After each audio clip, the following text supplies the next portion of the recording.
कहानी की शुरुआत में जेनिफर नाम करके एक लड़की को दिखाया जाता है। वो बॉब नाम करके एक इंसान के पास जाती है। जेनिफर एक राइटर है और उसे अपनी राइटिंग पर काम करना था, इसीलिए वो अपने काम को करने के लिए बॉब के कैबिन पर जा रही थी और वो बॉब के पास कैबिन की चाबी लेने के लिए आई थी। कैबिन की चाबी और मैप को लेने के बाद जेनिफर यहाँ से निकल जाती है। थोड़े समय के बाद वो गैस स्टेशन पर पहुँच जाती है और वहाँ पर वो अपने कार को रोक देती है। गैस स्टेशन पर कुछ लड़के थे जो जेनिफर को बहुत ध्यान से देख रहे थे। यहाँ पर जेनिफर लड़कों से उस कैबिन के बारे में पूछती है जहाँ पर वो जाने वाली थी। दरअसल वो अपने रास्ते से भटक करके बहुत आगे निकल आई थी। अब एड्रेस का पता चल जाने के बाद वो दोबारा से उसी रास्ते पर जाने लगती है और अपने कैबिन तक पहुँच जाती है। कैबिन के अंदर जाने के बाद वो अपने सारे सामान को बाहर निकालती है और अपने काम को करना शुरू कर देती है। खैर रात के समय में जब वो ड्रिंक कर रही थी तो वो ड्रिंक उसके ऊपर ही गिर जाता है, इसीलिए वो उसे साफ करने के लिए अंदर चली जाती है। जब वो अंदर अपने कपड़ों को साफ कर रही थी तब हम देखते हैं कि कोई उसके ऊपर नजर रख रहा था। सुबह हो जाने के बाद जेनिफर वो करने के लिए चली जाती है।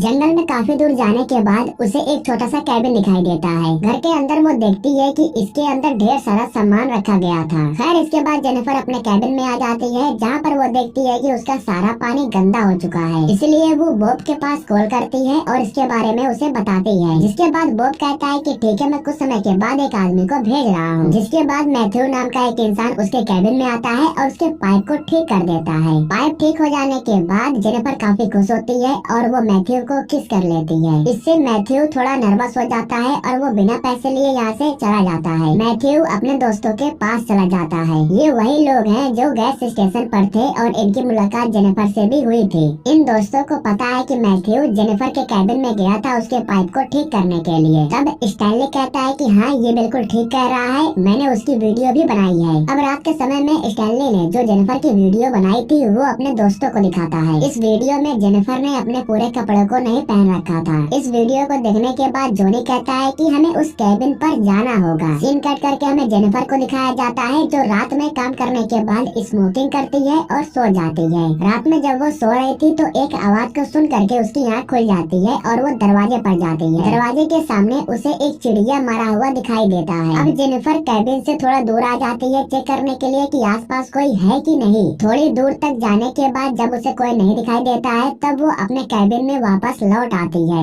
वापस आने के बाद जब वो अपने लैपटॉप को देखती है तो उसे उसके लैपटॉप में कुछ लड़कों की फोटो दिखाई देती है। दरअसल गैस स्टेशन वाले सभी लड़के जेनिफर के घर आ गए थे। यहाँ पर जो स्टैनली था वो जेनिफर का वीडियो बनाने लगता है। ये लोग यहाँ पर जेनिफर के साथ गलत काम करने के लिए ही आए थे। इसके बाद जोनी जानबूझ करके जबरन जेनिफर को ड्रिंक पिलाता है और गन दिखा करके जेनिफर को उसके कपड़े उतारने के लिए कहता है। उसी समय जेनिफर के हाथ में बोतल थी जो वो इन लड़कों के ऊपर हमला कर देती है और कैबिन के बाहर भाग जाती है। वो भागते हुए कैबिन से काफी दूर चली गई थी और रास्ते में उसकी मुलाकात शेरिफ से होती है और इसके बाद लड़कों ने जो कुछ भी जेनिफर के साथ किया था वो सब कुछ जेनिफर शेरिफ को बता देती है। शेरिफ उसकी बातों को सुनता है और उसे लेकर के दोबारा उसके कैबिन के पास आता है। कैबिन में आने के बाद वो चारों तरफ चेक करता है लेकिन उसे कैबिन में कोई नहीं दिखाई देता है। कैबिन के अंदर शेरिफ देखता है कि जेनिफर ने स्मोक किया है और साथ ही में ड्रिंक भी किया था, जिससे शेरिफ को ऐसा लगता है कि जेनिफर झूठ बोल रही है। लेकिन जेनिफर कहती है कि मेरा यकीन करो मैं झूठ नहीं बोल रही हूँ। तब शेरिफ कहता है कि मुझे तुम्हारे ऊपर शक है, मैं तुम्हारी तलाशी लेना चाहता। और सही बात तो ये थी कि शेरिफ भी इन लड़कों के साथ में मिला हुआ था। अब शेरिफ भी जेनिफर से कहता है कि अपने कपड़ों को उतारो वरना हम तुम्हें मार देंगे, लेकिन वो इनकी बातों को नहीं मानती है, इसलिए शेरिफ उसे पीटने लगता है। तभी बीच में जोनी आ जाता है और वो जेनिफर को पकड़ने के बाद उसके कपड़ों को फाड़ देता है। जेनिफर को बिना कपड़ों में देख करके जो मैथ्यू था वो भी उत्तेजित हो जाता है। इसके बाद बाकी के लड़के जेनिफर को पकड़ लेते हैं और मैथ्यू जेनिफर के साथ गलत काम करता है। इन लड़कों ने जेनिफर के साथ में गलत काम किया था, इसलिए वो ठीक से चल भी नहीं पा रही थी। फिर भी जैसे तैसे करके वो ब्रिज तक जाती है और पानी में जंप लगा देती है। पानी में जंप लगाने के बाद ये सभी लोग काफी समय तक उसका इंतजार करते हैं, लेकिन काफी समय बीत जाने के बाद भी वो बाहर नहीं आती है, इसलिए ये लोग तालाब के अंदर उसकी तलाशी करते हैं। फिर भी जब वो नहीं मिलती है तब शेरिफ कहता है कि हमें उसे ढूंढते रहना होगा वरना हम सभी लोग फंसेंगे। जिस वीडियो को स्टैनली ने बनाया था उसके टेप को निकाल करके शेरिफ उसे तोड़ देता है और सभी लोगों से कहता है कि उसके घर पर जा करके उसके मेन सामानों को जला दो। इसके बाद ये सभी लड़के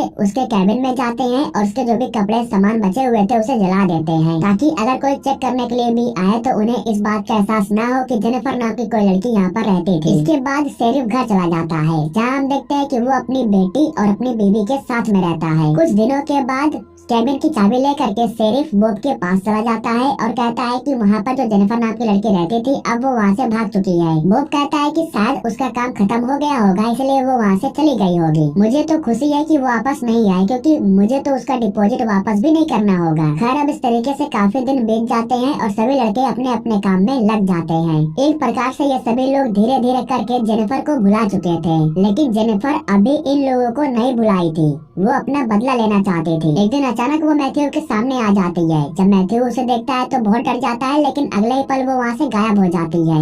अब इसके दूसरे ही दिन स्टैनली भागते हुए जॉनी के पास आता है और उससे कहता है, उस लड़की की जो हमने गलत वीडियो बनाई थी उसका टेप मेरे पास ही पड़ा था। शेरिफ ने जिस टेप को तोड़ा वो नकली टेप था, असली टेप मेरे पास से चोरी हो चुकी है और मुझे नहीं पता है कि उस टेप को किसने चुरा लिया है। यह सुनने के बाद जॉनी उसके ऊपर बहुत गुस्सा हो जाता है। वो स्टैनली से कहता है कि जब शेरिफ ने कहा था कि उस टेप को जला दो या तोड़ दो तो तुमने उसकी बात सुनी क्यों नहीं? अगर टेप गलत हाथ में लग गया तो हम बहुत ही बुरे तरीके से फंस जाएंगे। खैर, अब रात के समय में जब जॉनी घर पर बैठा हुआ था तो उसे दरवाजे के पास एक आवाज सुनाई देता है। जब वो दरवाजे पर जाता है तो उसे दरवाजे पर एक चिड़िया मरी हुई दिखाई देती है। इसके बाद वो दोबारा कैबिन के अंदर जाता है और गन लेकर के वापस आता है और चलाने लगता है। वो यही कह रहा था कि जो भी है वो सामने आ जाओ, मैं तुमसे नहीं डरता हूँ। खैर, अब यहाँ पर सीन कट होता है और हमें शेरिफ को दिखाया जाता है। जब शेरिफ अपने घर जाता है तो उसकी बीवी बताती है कि उसके लिए एक सामान आया है। वो एक टेप है और मैं उसे चलाने की कोशिश कर रही थी, लेकिन वो चालू नहीं हो रहा था। दरअसल ये वही टेप था जो स्टैनली के पास से चोरी हो चुकी थी और जेनिफर की सारी गंदी वीडियोस को इसी टेप के अंदर रखा गया है। अब उस टेप को देखने के बाद शेरिफ भी बहुत गुस्सा हो जाता है और वो जा करके सारा गुस्सा स्टैनली के ऊपर निकालने लगता है और उससे कहता है कि जब मैंने तुम्हें कहा था कि इसे खत्म कर दो तो तुमने इसे तोड़ा क्यों नहीं? शेरिफ सभी लोगों से कहता है कि अगर तुम अपने मन का करोगे तो हम सभी फंसेंगे और मेरी नौकरी भी जा सकती है। अब इन लोगों के ऊपर गुस्सा दिखाने के बाद शेरिफ यहाँ से चला जाता है। अब यहाँ पर सीन कट करके हमें मैथ्यू को दिखाया जाता है।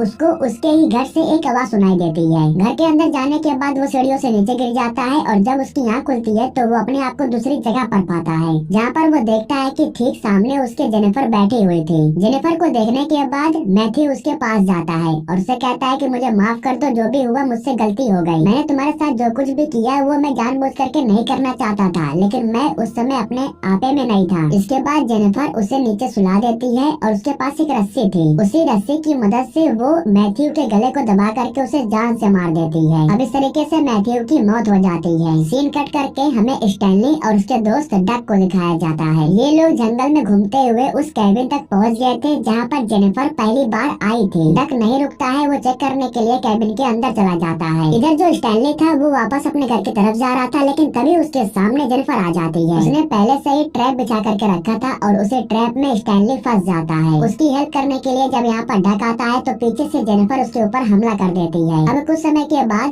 जब डक की आँख खुलती है तो वो अपने आप को बाथ टब के ऊपर बना हुआ पाता है। उस बाथ टब के अंदर धीरे धीरे करके गंदा पानी भर रहा था। इधर जो जेनिफर थी वो स्टैनली को बांध करके उसकी वीडियो बना रही थी। जेनिफर कुछ खाने के टुकड़े निकाल करके स्टैनली के ऊपर रख देती है और उसकी आंखों के अंदर पिन फंसा करके उसको पेड़ों से बांध देती है। इतना करने के बाद जेनिफर डक के पास आ जाती है और डंडा लेने के बाद वो उसके पिछवाड़े पर बहुत मारती है। उसको काफी ज्यादा पीटने के बाद वो उसके सर को गंदे पानी में डुबा देती है और इस तरीके से पानी के अंदर डूबने की वजह से डक की मौत हो जाती है। इधर जो स्टैनली था उसके ऊपर कौवे आ करके बैठ जाते हैं और उसे नोच नोच करके खा जाते हैं। अब यहाँ पर सीन कट करके हमें जॉनी को दिखाया जाता है। जॉनी को नहीं पता था, लेकिन जेनिफर उसके बहुत करीब आ गई थी और उसके ऊपर हमला करके उसे भी बंदी बना लेती है। वो उसको बंदी बना करके पुराने कैबिन के पास लेकर के आती है और उसे बांध देती है। उसे काफी ज्यादा टॉर्चर करने के बाद वो उसके प्राइवेट पार्ट को काट करके उसे जान से मार देती है। और अब आखिरी में शेरिफ बचा हुआ था और अब उसकी बारी थी। वो अपनी बेटी से बात करने के लिए अपने घर पर फोन लगाता है, लेकिन फोन लगने के बाद उसे मालूम चलता है कि जेनिफर उसके घर पर पहुंच चुकी है। दरअसल वो शेरिफ की दोस्त बन करके उसके घर पर चली गई थी, लेकिन जब शेरिफ घर जाता है तब उसकी बीवी उसे बताती है कि वो यहाँ से जा चुकी है। अब शेरिफ बहुत ज्यादा गुस्सा गुस्सा हो गया था और टेंशन में भी आ गया था। शेरिफ को नहीं पता था, लेकिन जेनिफर उसके कार में जाकर के बैठ जाती है और वो शेरिफ के ऊपर हमला करके उसे भी बंदी बना लेती है। जेनिफर ने शेरिफ को रस्सियों के सहारे बहुत ही बुरे तरीके से बांध दिया था और उसके पीछे एक गन रख दिया था। पहले तो जेनिफर शेरिफ को बहुत ज्यादा पीटती है। शेरिफ को पीटने के बाद वो उसके गन के ट्रिगर को रस्सियों से बांध देती है। ट्रिगर में फंसाने के बाद वो उस रस्सी को ले जा करके मैथ्यू के पैर से बांध देती है। इतना काम करने के बाद जेनिफर चुपचाप बाहर जा करके बैठ जाती है और इन लोगों के मरने का इंतजार करने लगती है। कुछ समय के बाद जैसे ही मैथ्यू की आँख खुलती है तो वो खड़ा हो जाता है। खड़ा हो जाने के बाद रस्सी टाइट हो जाती है, ट्रिगर दब जाता है और गन चल जाती है और शेरिफ के पिछवाड़े के साथ साथ मैथ्यू भी शूट हो करके मारा जाता है। इस तरीके से जेनिफर अपना बदला लेती है और ये कहानी यहीं पर समाप्त हो जाती है। दोस्तों, हमारे YouTube चैनल को सब्सक्राइब करने के लिए आप लोगों का दिल से शुक्रिया।